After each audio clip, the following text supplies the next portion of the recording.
నమస్తే, welcome to my channel Nagendra Vepuri. My dear friends, ఈ ఛానల్లో మనం సీక్రెట్స్ ఆఫ్ సక్సెస్ గురించి మాట్లాడుకుంటున్నాం.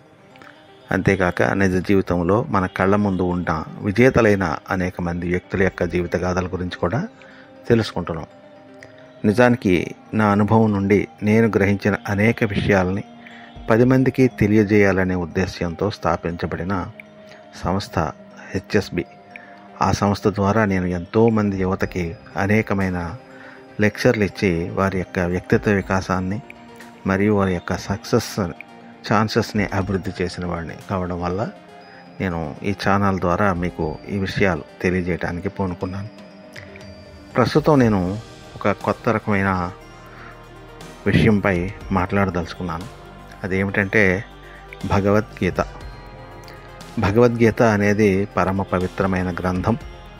ఇది కేవలం మతపరమైనది మాత్రమే కాదు, ఇది సర్వమానవులకు ఉపయోగపడే బహువిజ్ఞానాన్ని బోధించే మహత్తరమైన అంశం.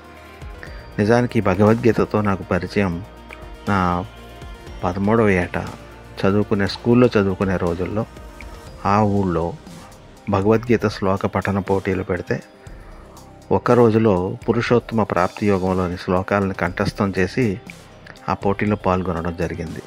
అందులో భాగంగా ఊర్ధ్వమూల మధశేకమశ్వత్థం ప్రాహురవ్యయం ఛందాంసి యస్య పర్ణాని యస్తం వేద సవేదవిత్తో మొదలై అనేక శ్లోకాలని కంఠస్థం చేసి భగవద్గీతలో సారాన్ని చాలా వరకు నేను గ్రహించడం వల్ల అది నా జీవితంలో ఎంతగానో ఉపయోగపడింది.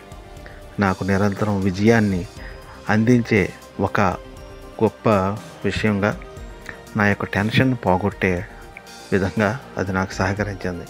కాబట్టి ఇప్పుడు నేను కొన్ని లెక్చర్స్ని ఈ భగవద్గీత మీద కూడా ఇవ్వాలని నిర్ణయం తీసుకోవడం వల్ల ఇప్పుడు నేను దాని గురించి కొంచెం చెప్పదలుచుకున్నాను. ఈ భగవద్గీత అనేది ఒక మతపరమైన పుస్తకం మాత్రమే కాదు, అది జీవన పాఠాలను, ఆత్మీయ మార్గదర్శకత్వాన్ని, మానసిక సమతౌల్యాన్ని అందించే జీవన శాస్త్రం. అందువల్ల ఇది ప్రతి ఒక్కరికి అవసరం. ఇది ముఖ్యంగా అవసరమయ్యే వాళ్ళు ఎవరంటే విద్యార్థులు. ఎందుకంటే చదువులో ఏకాగ్రత, శ్రద్ధ, క్రమశిక్షణ మొదలైనవి పెరగడానికి. అలాగే ఉద్యోగులు, వ్యాపారులకి ఇది ఎంతో ఉపయుక్తం. ఎందుకంటే ఒత్తిడిని అంటే స్ట్రెస్ని తగ్గించుకొని సమతౌల్యం కలిగి నిర్ణయాలు తీసుకోవడానికి. అలాగే నాయకులకు ఇది ఎంతో ఉపయోగం, న్యాయపూర్వకంగా ధర్మబద్ధంగా పాలన చేయడానికి. అలాగే కుటుంబ సభ్యులందరికీ కూడా వాళ్ళలో వారి యొక్క సంబంధాలలో శాంతి, ప్రేమ మొదలైన వాటిని పెంపొందించుకోవటానికి. అలాగే సంక్షోభంలో ఉన్న వాళ్ళకి భయాన్ని, గందరగోళాన్ని దూరం చేసుకుని ధైర్యంగా ముందుకు సాగటానికి ఇది భగవద్గీత యొక్క సందేశాలు ఎంతగానో ఉపయోగపడతాయి. గీతలోని బోధనలు వయస్సుకి, వృత్తికి, మతానికి సంబంధం లేనివి, ఆలోచించే ప్రతి మనిషికి కూడా ఎంతగానో ఉపయోగపడేవి. ఈ భగవద్గీత అందరికీ ఎందుకు అవసరం అంటే, భగవద్గీతలోని బోధనలు కేవలం మతానికి మాత్రమే పరిమితమైనవి కావు. అవి జీవన మార్గదర్శకత్వం, మనసు నియంత్రణ, ధర్మబద్ధమైన ఆచరణలకి పునాది. అందుకే ఇది ప్రతి మానవునికి ఉపయోగకరమైన అంశం భగవద్గీత. ఇందులో నెంబర్ 1 జీవన సత్యాల పరిచయం. గీత మనిషి యొక్క జన్మ, కర్తవ్యాలు, ధర్మం, ఆత్మస్వరూపం గురించి స్పష్టతనిస్తుంది. జీవితం ఎందుకు గడపాలి, ఎలా గడపాలి అన్నదానిపై ఈ భగవద్గీత మనకి సమాధానం ఇస్తుంది. 2 మానసిక శాంతి కోసం. ఒత్తిడి, భయం, ఆందోళనను తగ్గించే ధ్యానం, సమతౌల్యం గురించి గీత బోధిస్తుంది. పరిస్థితులు ఎలా ఉన్నా మనసు స్థిరంగా ఉంచుకోవడాన్ని నేర్పుతుంది. నెంబర్ 3 ధర్మబద్ధమైన నిర్ణయాల కోసం. వ్యక్తిగతం, కుటుంబం, సమాజం కోసం సరైన నిర్ణయాలు తీసుకోవడంలో సహాయం చేస్తుంది ఈ భగవద్గీత. అర్జునుడి సంశయం తీర్చినట్లే మన కష్ట సమయంలో స్పష్టమైన మార్గాన్ని మనకి నిర్దేశిస్తుంది. నెక్స్ట్, కర్తవ్యానికి ప్రేరణ కలిగించేది భగవద్గీత. కర్మణ్యేవాధికారస్తే అనే సూత్రం కష్టపడి ఫలాపేక్ష లేకుండా పనిచేయమని ప్రేరేపిస్తుంది. ఇది నిరుత్సాహాన్ని తొలగించి ధైర్యం పెంచుతుంది. అలాగే నెంబర్ 5 అన్ని వర్గాల వారికి కూడా అనుకూలమైనది ఈ భగవద్గీత. అది విద్యార్థులకి ఏకాగ్రతని పెంచుతుంది, జ్ఞానాన్ని అందిస్తుంది, ఉద్యోగులకు ఒత్తిడిని నియంత్రిస్తుంది, సమతౌల్యం పాటించేలా చేస్తుంది, వ్యాపారులకి నైతికతను, సహనాన్ని వృద్ధి చేస్తుంది, అలాగే గృహస్థులకి ప్రేమ, శాంతిని కలిగిస్తుంది, వృద్ధులకి ఆత్మజ్ఞానం, మోక్ష మార్గం చూపుతుంది. భగవద్గీతలో వ్యక్తిత్వ వికాసం గురించి మాట్లాడుకోవాలంటే భగవద్గీత కేవలం ఆధ్యాత్మిక గ్రంథం మాత్రమే కాదు, ఇది వ్యక్తిత్వాన్ని మెరుగుపరిచే మనోవిజ్ఞాన శాస్త్రం లాంటిది. శ్రీకృష్ణుడు అర్జునుడికి చెప్పిన బోధనలు నేటి వ్యక్తిత్వ వికాసానికి కూడా వర్తిస్తాయి. అవి ఏమిటంటే నెంబర్ 1 ఆత్మజ్ఞానం అంటే సెల్ఫ్ అవేర్నెస్. గీతలోని దేహినోస్మిన్ యథాదేహి వంటి శ్లోకాలు మన నిజస్వరూపం దేహం కాదు ఆత్మ అని బోధిస్తాయి. ఇది మనలో ఆత్మవిశ్వాసాన్ని పెంచుతుంది. నెంబర్ 2 ఏకాగ్రత అంటే కాన్సన్ట్రేషన్. యోగస్థ కురు కర్మాణి ధ్యానం. సమాధానం ద్వారా పనిలో ఏకాగ్రత పెంపొందించమని గీత చెబుతుంది. పనిలో మనసు కేంద్రీకరించగలిగితేనే ఫలితాలు మెరుగవుతాయి. నెంబర్ 3 ధర్మబద్ధమైన నిర్ణయాలు తీసుకోవడానికి ఈ భగవద్గీత ఉపయోగపడుతుంది. అంటే ఎథికల్ డెసిషన్ మేకింగ్ అంటాం. గీత ధర్మం అనుసరించి పనిచేయమని సూచిస్తుంది. ఇది నైతికత, సమతౌల్యాన్ని మనలో పెంచుతుంది. అండ్ నెంబర్ 4 ఆత్మ నియంత్రణ అంటే సెల్ఫ్ కంట్రోల్, ఇంద్రియ సంయమనం. అలాగే గీతలో ముఖ్యమైన అంశం కోపం, లోభం, అసూయ వంటి మనసును కుదిపే భావాల్ని నియంత్రించమని నేర్పుతుంది భగవద్గీత. అండ్ నెంబర్ 5 కష్ట సమయంలో ధైర్యాన్ని ఇచ్చేది భగవద్గీత అంటే కరేజ్ ఇన్ క్రైసిస్. అర్జునుడు యుద్ధభూమిలో నిరుత్సాహానికి గురైనప్పుడు కృష్ణుడు ఇచ్చిన బోధనలు అతనిలో ధైర్యాన్ని నింపాయి. ఇదే పాఠం మన జీవిత సంక్షోభాల్లో కూడా వర్తిస్తుందన్నమాట. నెంబర్ 6 కర్మయోగం అంటే వర్క్ ఎథిక్స్ అంటారు. కర్మణ్యే వాధికారస్తే మా ఫలేషు కదాచన మా కర్మఫలహేతుర్భూమాతే సంగోస్త్వ కర్మణి అని చెప్పారు భగవద్గీతలో. అంటే ఫలాపేక్ష లేకుండా కర్తవ్యాన్ని చేయమని చెప్పడం ద్వారా పని పట్ల నిజాయితీని పెంచుతుంది, మనకి టెన్షన్ని పోగొడుతుంది. అండ్ నెక్స్ట్ సమత్వ భావం అంటే ఎక్వానిమిటీ. సుఖంలో, దుఃఖంలో, విజయంలో, అపజయంలో ఒకే విధమైన మనోభావాన్ని కలిగి ఉండటం. ఇది నిజమైన వ్యక్తిత్వ లక్షణం అని గీత బోధిస్తుంది.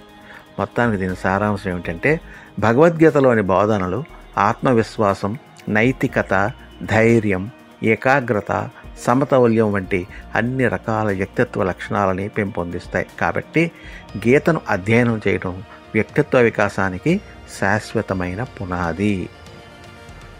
మిత్రులారా, భగవద్గీతకు సంబంధించిన ఒక ముఖ్యమైన విషయాన్ని ఇప్పుడు నేను తెలియజేస్తున్నాను. ఇకపై ప్రతి పాఠశాలలోనూ భగవద్గీత పారాయణం తప్పనిసరి అని ప్రభుత్వం కీలక నిర్ణయం తీసుకుంది. ఇది ఎక్కడంటే ఉత్తరాఖండ్ ప్రభుత్వం. ఇకపై అన్ని ప్రభుత్వ పాఠశాలల్లో భగవద్గీత పారాయణం తప్పనిసరి అని ఉత్తరాఖండ్ ప్రభుత్వం ఉత్తర్వులు జారీ చేసింది గత జూలై 14వ తేదీన.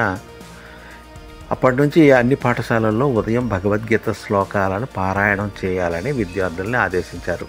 ప్రతిరోజు ఒక శ్లోకం పారాయణం చేయడమే కాకుండా ఒక శ్లోకాన్ని వారపు శ్లోకంగా ప్రకటించి దాని అర్థాన్ని నోటీస్ బోర్డులో రాయాలని కూడా ఆదేశాల్లో స్పష్టంగా పేర్కొన్నారు. శ్రీమద్ భగవద్గీత సూత్రాలు మానవ విలువలు, ప్రవర్తన, నాయకత్వ నైపుణ్యాలు, నిర్ణయం తీసుకునే సామర్థ్యం, భావోద్వేగ సమతుల్యత, శాస్త్రీయ ఆలోచనల్ని ఎలా అభివృద్ధి చేస్తాయో ఉపాధ్యాయులు విద్యార్థులకు అవగాహన కల్పించనున్నారు. జాతీయ విద్యా విధానం 2020 క్రింద భారతీయ సంప్రదాయం, జ్ఞాన వ్యవస్థ ఆధారంగా విద్యార్థులకి వివిధ విషయాలను బోధిస్తామని ఆ విద్యాశాఖ డైరెక్టర్ గారు డాక్టర్ ముకుల్ కుమార్ సతీష్ తెలిపారు. అంతకుముందు ఉత్తరాఖండ్ రాష్ట్ర పాఠ్యాంశాలకు సంబంధించి జరిగిన సమావేశంలో ముఖ్యమంత్రి పుష్కర్ సింగ్ ధామి శ్రీ భగవద్గీత రామాయణాన్ని అందులో చేర్చాలని సూచనలు చేశారన్నమాట. రాష్ట్ర పాఠ్య ప్రణాళికలో భగవద్గీత రామాయణాన్ని కూడా చేర్చారు. రాబోయే విద్యా సంవత్సరం నుంచి పుస్తకాలు అందుబాటులోకి వస్తాయి. ఉత్తరాఖండ్ మదర్సా విద్యా బోర్డు చైర్మన్ ముఫ్తీ షామూన్ కాశ్మీ ప్రభుత్వ చొరవని స్వాగతిస్తూ పాఠశాలల్లో భగవద్గీత రామాయణాన్ని బోధించడం, వాటిని ప్రజలకు పరిచయం చేయడం చాలా మంచి విషయమని అన్నారు. రాముడు, కృష్ణుడు ఇద్దరు మన పూర్వీకులని, ప్రతి భారతీయుడు వారి గురించి తెలుసుకోవడం చాలా ముఖ్యమని ఆయన అన్నారు. ఇకపై ప్రతి పాఠశాలలోనూ భగవద్గీత పారాయణం తప్పనిసరి. ప్రభుత్వం కీలక నిర్ణయం తీసుకుంది. ఉత్తరాఖండ్ ప్రభుత్వం జూలై 14 ఉత్తర్వులు జారీ చేసి రాష్ట్రంలో అన్ని ప్రభుత్వ పాఠశాలల్లో భగవద్గీత పారాయణం తప్పనిసరి చేసింది. కాబట్టి ఇదే విధంగా మన భారతదేశంలో ప్రతి రాష్ట్రంలోనూ ప్రతి ప్రభుత్వ పాఠశాలలో మాత్రమే కాకుండా ప్రైవేటు పాఠశాలలో సైతం భగవద్గీత బోధనని, భగవద్గీత శ్లోక పారాయణాన్ని కూడా చేస్తే కంపల్సరీ తప్పకుండా చేయాలని విధిస్తే మాత్రం తప్పకుండా విద్యార్థులు బాగా వాళ్ళ యొక్క క్రమశిక్షణ పెంచుకుంటారు, జ్ఞాపక శక్తిని పెంచుకుంటారు, వాళ్ళ యొక్క కర్తవ్యాన్ని తెలుసుకుంటారు. ఇది చాలా మంచి నిర్ణయం, అభినందించదగ్గ నిర్ణయం. మిత్రులారా, సత్సంగం వల్ల అలాగే ఉత్తమమైన గ్రంథాలు భగవద్గీత లాంటి వాటిని పఠించడం వల్ల మనలో కలిగే భావోద్వేగాలు, కొన్ని అనుకూలమైన భావోద్వేగాలు వృద్ధి చెందుతాయి, అలాగే ప్రతికూలమైన భావోద్వేగాలు నశిస్తాయి. అనుకూలమైన భావోద్వేగాలు ఏమిటంటే, ఒకటి ఆనందం, అంటే ఇది మానసిక శక్తిని, రోగనిరోధక శక్తిని, సృజనాత్మకతని పెంచుతాయి అన్నమాట. పెంచడం ద్వారా ఆనందం కలుగుతుంది. 2 ప్రేమ, అంటే భద్రత, సంబంధాలు పెరుగుతాయి, ఒంటరితనం తగ్గుతుంది. నమ్మకం వల్ల ఆత్మవిశ్వాసం, బలం పెరుగుతాయి, ఒత్తిడి తగ్గుతుంది. ఆశాజనకత వల్ల ఓర్పు కలుగుతుంది, మానసిక స్థితి మెరుగవుతుంది. అలాగే కృతజ్ఞత వల్ల మానసిక స్థితి బాగుంటుంది, సంతృప్తి, ఆనందం కలుగుతాయి. క్షమాగుణం వల్ల ఒత్తిడి తగ్గుతుంది, మానసిక స్థితి మెరుగవుతుంది. అలాగే సానుకూల ఆలోచనల వల్ల మానసిక స్థితి మెరుగవుతుంది, జీవితం పట్ల సంతృప్తి కలుగుతుంది. ఇవన్నీ కూడా అనుకూల భావోద్వేగాలు. ఇక ప్రతికూల భావోద్వేగాలు ఏవైతే నశిస్తాయంటే భయం, కోపం, దురాశ, దుఃఖం, ఆందోళన, అసూయ, గర్వం, నిరాశ, ఒత్తిడి, ఇవన్నీ కూడా ప్రతికూలమైన భావోద్వేగాలు. ఇవి తగ్గుతాయి అన్నమాట. ఒకటి భయం అంటే ఆందోళన, ఒంటరితనం, నిర్ణయం తీసుకోలేకపోవటం వల్ల కలిగే భయం తగ్గుతుంది. అలాగే కోపం అంటే ఒత్తిడి, సంబంధాలు దెబ్బతినడం వల్ల, అనారోగ్యం వల్ల, హింసాత్మక ఆలోచనలు రావడం వల్ల వచ్చే కోపం తగ్గుతుంది. అలాగే దుఃఖం, నిరాశ వల్ల, అలసట వల్ల, నిద్రలేమి వల్ల, ఆకలి లేకపోవటం వల్ల, ఏకాగ్రతను కోల్పోవడం వల్ల కలిగే దుఃఖం తగ్గుతుంది. ఆందోళన అంటే నిద్రలేమి వల్ల, ఒత్తిడి వల్ల, భయం, శారీరక నొప్పుల వల్ల వచ్చే ఆందోళన తగ్గుతుంది. అలాగే అసూయ అంటే అసంతృప్తి, కోపం, ఆత్మన్యూనత, నిరాశ, ఒంటరితనం మొదలైన వాటి నుండి ఉద్భవించిన అసూయ తగ్గుతుంది. గర్వం అంటే సంబంధాలు కోల్పోవటం, అవకాశాలు రాకపోవటం, ఒంటరితనం మొదలైన వాటి వల్ల వచ్చే గర్వం అనేది నశిస్తుంది. నిరాశ అంటే ఒత్తిడి, ఆకలి లేకపోవడం, ఆత్మహత్య ఆలోచనలు వల్ల వచ్చే నిరాశ పోతుంది. ఒత్తిడి, అలసట వల్ల, నిద్రలేమి వల్ల, ఏకాగ్రత కోల్పోవడం వల్ల, శారీరక నొప్పుల వల్ల వచ్చే ఒత్తిడి తగ్గుతుంది. కాబట్టి అనుకూలమైన భావోద్వేగాలు ఆనందం, ప్రేమ, నమ్మకం, ఆశాజనకత, కృతజ్ఞత, క్షమాగుణం, సానుకూల ఆలోచనలు వృద్ధి చెందుతాయి. అలాగే ప్రతికూల భావోద్వేగాలైన భయం, కోపం, దుఃఖం, ఆందోళన, అసూయ, గర్వం, నిరాశ, ఒత్తిడి మొదలైనవి తగ్గుతాయి. భగవద్గీత మనకి అత్యంత ఆమోదయోగ్యమైన పవిత్రమైన గ్రంథం, నేర్చుకోదగ్గ విషయం. మత ప్రాతిపదిక లేకుండా సర్వమతాల వారికి, సర్వజనులకు కూడా ఉపయోగపడే అత్యుత్తమమైన గ్రంథం భగవద్గీత.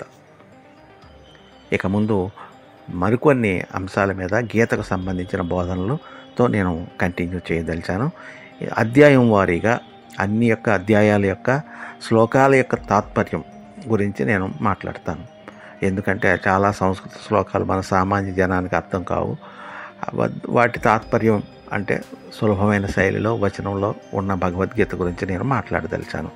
మీరు తప్పకుండా లైక్ చేయండి, కామెంట్ చేయండి. అలాగే నా ఛానల్కి ఎంతవరకు సబ్స్క్రైబ్ చేసుకుని ఉండకపోతే వెంటనే సబ్స్క్రైబ్ చేసుకోండి, మీ మిత్రులకు కూడా తెలియజేయండి. ధన్యవాదాలతో మీ నాగేంద్ర వేపూరి.